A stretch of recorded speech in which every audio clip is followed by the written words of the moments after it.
அன்பான நண்பர்களே, எப்போதாவது சிந்தித்திருக்கிறீர்களா? ஏன் நம்மால் மணிக்கணக்காக இன்ஸ்டாகிராம் ரீல்ஸ் பார்க்க முடிகிறது? நெட்ஃபிளிக்ஸில் சீரீஸ் பார்த்தால் மட்டும் விடிய விடிய விழித்திருக்க முடிகிறது. ஆனால் அதே நம்மால் ஒரு 15 நிமிஷம் படிக்க உட்கார்ந்தால் அல்லது ஆபீஸில் ஒரு முக்கியமான வேலையை செய்ய ஆரம்பித்தால் சட்டென்று நம்முடைய மூளை சுவிட்ச் ஆஃப் ஆன மாதிரி ஆகிவிடுகிறது. புத்தகத்தை தொட்டாலே தூக்கம் வருகிறது, உடனே கவனம் சிதறுகிறது. இப்படா இந்த வேலை முடியும் என்று தோன்றுகிறது. ஒரு சின்ன வேலையை முடிக்க கூட மலையை உடைப்பது போல ஒரு உணர்வு. காலையில் எழுந்ததும் இந்த டிஸ்ட்ராக்ஷன் பேட்டிலில் நீங்கள் தோற்று போகிறீர்கள் என்று உணர்கிறீர்களா? கவலைப்படாதீர்கள் நண்பர்களே, இந்த பதிவில் மிக முக்கியமான 3 படிகள் இந்த கவனச்சிதறலிலிருந்து மீண்டு வர்றதுக்கு உங்களுக்கு உதவக்கூடிய சில நுட்பங்களை உங்களோடு பகிர்ந்து கொள்ள போகிறேன். ஒரு உத்வேகம் தரக்கூடிய பதிவு மாத்திரமல்ல, இது தி secret to becoming a focus machine என்று சொல்லலாம். முதலில் ஒரு விஷயத்தை ஆணித்தரமாக நாம் புரிந்து கொள்ள வேண்டும். நீங்கள் சோம்பேறி இல்லை, உங்களிடம் திறமை இல்லை என்று அர்த்தமும் இல்லை. பிரச்சனை உங்களுடைய மனதிலும் இல்லை, உங்களுடைய பயாலஜியில் இருக்கிறது. இதை புரிய வைப்பதற்காக ஒரு கிராஃபை நாம் கற்பனை செய்து கொள்வோம். காலையில் நீங்கள் தூங்கி எழுந்திருக்கும் போது உங்களுடைய மூளையில் டோபமைன், அதாவது அந்த மோட்டிவேஷன் கெமிக்கல், ஒரு தெளிவான அமைதியான பேஸ்லைன் அளவில் இருக்கும். இதுதான் இயற்கை. ஒரு அமைதியான ஏரி மாதிரி இருக்கும். ஆனால் நம்மில் 90% பேர் கண்ணை விழித்ததும் அடுத்த நொடி என்ன செய்கிறோம்? தலையணைக்கு அடியிலே கையை விட்டு போனை தேடுகிறோம். வாட்ஸ்அப், இன்ஸ்டாகிராம், நியூஸ் என்று எக்கச்சக்கமான குப்பை தகவல்கள், ஜங்க் இன்ஃபர்மேஷன் மூளைக்குள்ளே திணிக்கப்படுகிறது. இதனால் என்ன ஆகும்? உங்களுடைய டோபமைன் அளவு சட்டென்று மேலே ஏறி ஸ்பைக் ஆகும். பரவாயில்லையே, காலையிலேயே மகிழ்ச்சியாக இருக்கிறது என்று நீங்கள் நினைக்கலாம். ஆனால் பிசிக்ஸ்ல ஒரு விதி இருக்கிறது, what goes up must come down. நீங்க காலையிலேயே உங்களுடைய மூளைக்கு இவ்வளவு அதிகமான பிளஷர், ஆனந்தத்தை கொடுத்து விட்டதால் கொஞ்ச நேரத்தில் அந்த டோபமைன் அளவு உங்களுடைய நார்மல் பேஸ்லைனுக்கும் கீழ், அதாவது பாதாளத்துக்கும் கீழே போய் மோதிவிடும். இந்த கிராஷ் நடக்கும் போதுதான் உங்களுக்கு படிப்பதோ வேலை செய்வதோ மிகவும் கஷ்டமாக, போர் அடிப்பது போல இருக்கும். ஏனென்றால் உங்களுடைய மூளை இப்போது சீப் டோபமைனுக்கு பழகிவிட்டது. அதற்கு இப்போது படிப்பு கொடுக்கக்கூடிய சாதாரண சந்தோஷம் போதாது. அப்படி என்றால் இந்த நிலைமையை நாம் எப்படி சரி செய்யலாம்? இதுதான் மிக முக்கியமான கேள்வி. இங்கேதான் டோபமைன் பேட்சிங் என்கிற ஒரு நுட்பத்தை நாம் பயன்படுத்தலாம். உங்களுடைய நாளை ஒரு ஃபேக்டரி ப்ரொடக்ஷன் லைன் மாதிரி நினைத்துக் கொள்ளுங்கள் நண்பர்களே.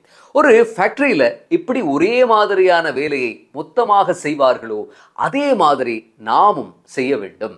உங்களுடைய டோபமைனை நாள் பூராக ஏற்றி இறக்காமல் அதை பேட்ச் செய்ய சிம்பிளான ஒரு ஃபார்முலா தான். முதலில் நாம் என்ன செய்ய வேண்டும்? கஷ்டமான லோ டோபமைன் வேலைகளை செய்ய வேண்டும். உதாரணத்துக்கு ஆபீஸ்ல வேலை செய்வது ஒரு டீப்பான ஒரு வேலை. அப்படி இல்லை என்று சொன்னால் ஒரு புத்தகத்தை படிப்பது அல்லது உங்களுடைய கற்றல் நடவடிக்கைகளில் ஈடுபடுவது, அதை முதலில் செய்து விடுங்கள்.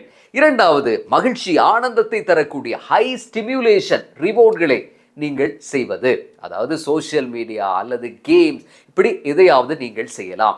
இதை சரியாக செய்வதற்கு 3 படிநிலைகள் உண்டு. முதலாவது படிநிலை விஷத்தை நீக்குவது. அந்த விஷம் வேறு எதுவும் அல்ல, உங்களுடைய ஸ்மார்ட் போன் தான்.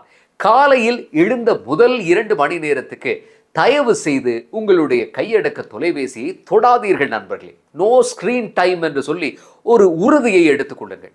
இப்போது நிறைய பேர் சொல்லக்கூடிய சாக்கு என்ன தெரியுமா? என்னுடைய போனில் தான் நான் அலாம் வைப்பேன், அதை ஆஃப் செய்வதற்காகத்தான் கையில் எடுப்பேன்.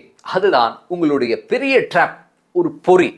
நீங்கள் அலாமை ஆஃப் பண்ணும்போதே நோட்டிஃபிகேஷன் கண்ணில் படும், அப்படியே உள்ள போய் மாட்டிக்கொள்வீர்கள். தீர்வு என்ன?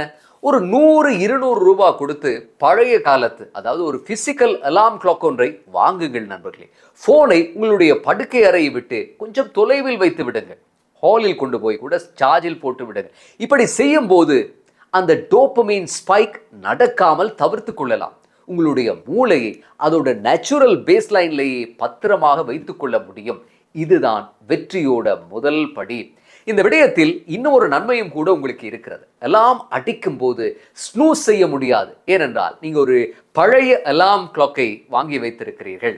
சரி, இரண்டாவது படிநிலை இப்போது நீங்க எந்த தடைகளும் இல்லாமல் எழுந்து விட்டீர்கள். ஆனால் வேலை செய்ய உட்காருவதற்கு முன்பு உங்களுடைய இன்ஜினை ஸ்டார்ட் செய்ய வேண்டும் இல்லையா? உங்களுடைய மூளையை அதுக்கு தயார்படுத்த வேண்டும். இன்றைக்கு இந்த 2 மணி நேரத்தில் நான் இந்த இலக்கை முடித்தே தீருவேன் என்கிற தெளிவான நோக்கம் உங்களுக்கு இருக்க வேண்டும். இதை காலையிலேயே சிந்திக்கிறதை விடவும் முதல் நாள் இரவே ஒரு பேப்பர்ல எழுதி வைத்துவிட்டு உறங்குவதற்கு செல்வது மிகச்சிறந்தது. 3வது விஷயம் நண்பர்களே, த பவர் அவர். உலகத்திலேயே மிக அமைதியான சக்தி வாய்ந்த நேரம் எது தெரியுமா? விடிய காலை 4 அல்லது 5 மணி. வழக்கமாக எழுந்திருக்கக்கூடிய நேரத்தை விட முன்பாக எந்திரிக்க முயற்சி செய்யுங்கள். இதுதான் உங்களுடைய கோல்டன் டைம் அல்லது பவர் அவர். ஏன் இந்த நேரம் முக்கியமானது என்றால், யாரும் உங்களுக்கு கால் பண்ண மாட்டாங்க, எந்த இமெயிலும் வராது, வீட்டில் டிவி ஓடாது, ரோட்டில் வாகன சத்தம் இருக்காது, மொத்த உலகமும் உறங்கிக் கொண்டிருக்கும் போது உங்களுடைய வாழ்க்கையோட மிக முக்கியமான பொன்னான நேரம். கஷ்டமான வேலையை இந்த அமைதியில நீங்க செய்து முடித்து விடலாம். இந்த 2 மணி நேரம் மற்ற நேரத்தில் கிடைக்கக்கூடிய 6 மணி நேரத்துக்கு சமம் நண்பர்களே. நீங்க இந்த முறையை பின்பற்றி காலையிலேயே கஷ்டமான வேலைகளை முடித்து விட்டீர்கள் என்றால், பெரும்பாலும் மதிய நேரத்துக்குள்ள உங்களுடைய நாளோட முக்கியமான கோல்ஸை எல்லாம் முடித்து விடலாம். அதற்கு பிறகு இப்போ நீங்க ராஜா. உங்களுடைய போனை எடுக்கலாம், படம் பார்க்கலாம், ரீல்ஸ் பார்க்கலாம், கேம் விளையாடலாம். இதுல என்ன மேஜிக் என்றால், இப்போ நீங்க இதை குற்ற உணர்ச்சியே இல்லாம சந்தோஷமாக அனுபவிக்கலாம். ஏனென்றால் நீங்க செய்ய வேண்டிய வேலையை செய்து முடித்து விட்டீர்கள், ஒரு கெத்தோட முடித்து விட்டீர்கள். ஆக வேலையையும் பொழுதுபோக்கையும் தனித்தனியாக பிரித்து கொள்ளுங்கள். இதனால உங்களோட மூளையோட ரிவார்ட் சிஸ்டம் குழம்பாம தெளிவாக இருக்கு. காலையில் ஃபோக்கஸ் மிஷின், மதியம் சில் ஹியூமன் பீயிங் என்று சொல்லி உங்களுடைய வாழ்க்கை ஒரு புது பொலிவு பெறும். நண்பர்களே, இது கேட்பதற்கு ரொம்பவும் இலகுவான எளிமையான ஒன்றாக தெரியலாம், இருக்கலாம். ஆனால் இது சவால் மிகுந்த ஒன்று. நாளைய தினமே கொஞ்சம் கொஞ்சமாக இதை முயற்சி செய்து பாருங்கள். முதலில் ஒரு அலார்ம் கிளாக்கை வாங்குங்கள். 2வது, காலையில் போனை தேடாதீங்க. 3வது, பவர் அவரில் உங்களுடைய முக்கியமான வேலையை முடித்து விடுங்கள். மீண்டும் அடுத்த பதிவில் சந்திப்போம். நன்றி.